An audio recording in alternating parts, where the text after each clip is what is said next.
Portugal has transferred 8 SA-330 Puma helicopters to Ukraine as part of a military aid package approved at the end of 2024. The Portuguese Ministry of Defense reported this. This happened after the U.S. authorities suspended military aid to Ukraine. It is noted that the helicopters were sent into storage back in 2012 and were put up for sale in flying condition in 2014. A special feature of the Portuguese SA-330 Pumas is their modern fire control systems, which allow them to launch Exocet anti-ship missiles. In addition, the bow is equipped with an ORB-31 radar, which provides search and identification of sea targets, navigation and fire control, which significantly increases the effectiveness of combat missions at sea. The SA-330 Puma helicopters were an important part of the Portuguese Air Force from 1970 to 2009, being heavily involved in operations in North Africa during the colonial wars. In recent years, they have been used for personnel transport and search and rescue operations. In total, Portugal purchased 13 helicopters of this type, which were replaced in the 2010s by modern EH-101 Merlins of British-Italian production.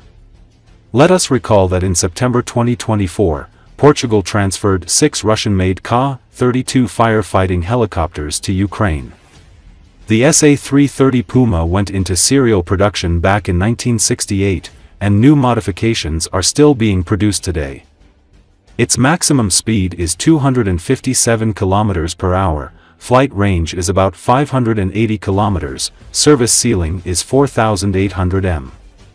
It can take up to 16 military personnel on board. The empty weight of the SA-330 Puma is about 3,500 kilograms, and the maximum takeoff weight is 7 tons. It is noteworthy that Portugal was the first country to use these helicopters in combat. This happened during the colonial wars in Angola and Mozambique. In 2006, Portugal stopped using the SA-330 Puma due to the transition to the EH-101 Merlin, and in 2007 those helicopters were put up for sale. It is noteworthy that the possibility of installing missiles on these sides has never been tested by Portugal in practice. The country did not order these missiles and clearly did not integrate them on board. Ukraine has not received such missiles either, so it cannot test this possibility yet either. According to experts, SA-330 Puma in Ukraine will perform the same tasks as in Portugal, transport and search and rescue. It is noted that the sides can be armed with onboard machine guns of 7.62 mm caliber and suspended automatic cannons of 20 mm caliber.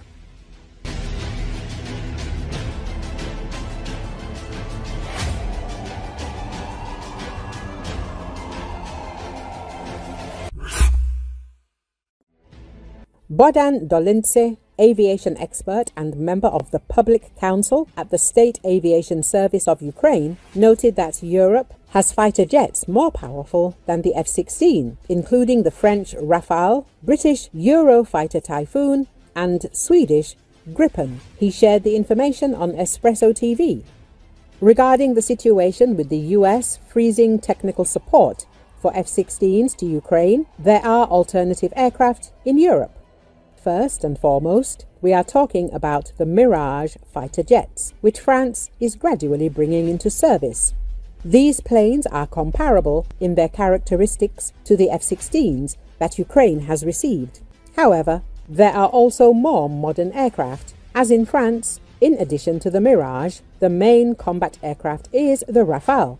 All tasks previously performed by the Mirage are now being transferred to the Rafale, noted the aviation expert.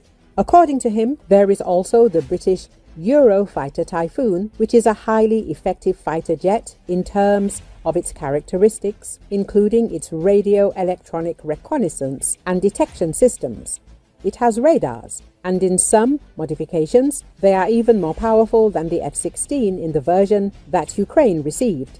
The F-16 has a radar range of 150 to 160 kilometers, while the Eurofighter can detect up to 185 kilometers. The combat range of the F-16 is 550 kilometers, whereas the Eurofighters is almost 1,000 400 kilometers, but its payload is 3 tons less than that of the F-16. There are also Swedish Gripen fighter jets in Europe, specifically the JAS-39 Gripen, which also match the capabilities of modern F-16 modifications, even more advanced than those provided to Ukraine. However, only a small number of Gripen aircraft have been produced so far. For Ukraine to receive additional such aircraft, it would involve their production, which could take several years. So the process with Gripen will not be quick. As for the Mirage, we see that preparing the aircraft and flight personnel could take 6 to 8 months, and these planes would already be in Ukrainian airspace. Similar timelines would apply to the Rafale and Typhoon, but for now, these aircraft are not being considered, commented Bogdan Dolince. Aviation expert Anatoly Krapchinsky stated that in the near future, the Ukrainian armed forces will be able to use French Mirage 2000 aircraft more actively and closer to the line of combat contact. In a very short period of time, the Mirage 2000 began performing combat missions. They are used to intercept air targets, and these are Mika missiles, French production. There is a production of these missiles in France. There was a time when they sold 3,000 of these missiles per year. Therefore, we can provide our aircraft not only with AIM-120 or AIM-9 or AIM-7, the expert said. According to Krapchinsky, Mika missiles can also be adapted for the F-16. The cost of these missiles is quite high, but if Europe actively develops its military-industrial complex, then we will be able to be provided with missiles for aircraft, Krapchinsky said. He emphasized that information about the transfer of certain weapons for Mirage aircraft gives an understanding that in the near future, we will be able to use these aircraft more actively and closer to the line of combat contact.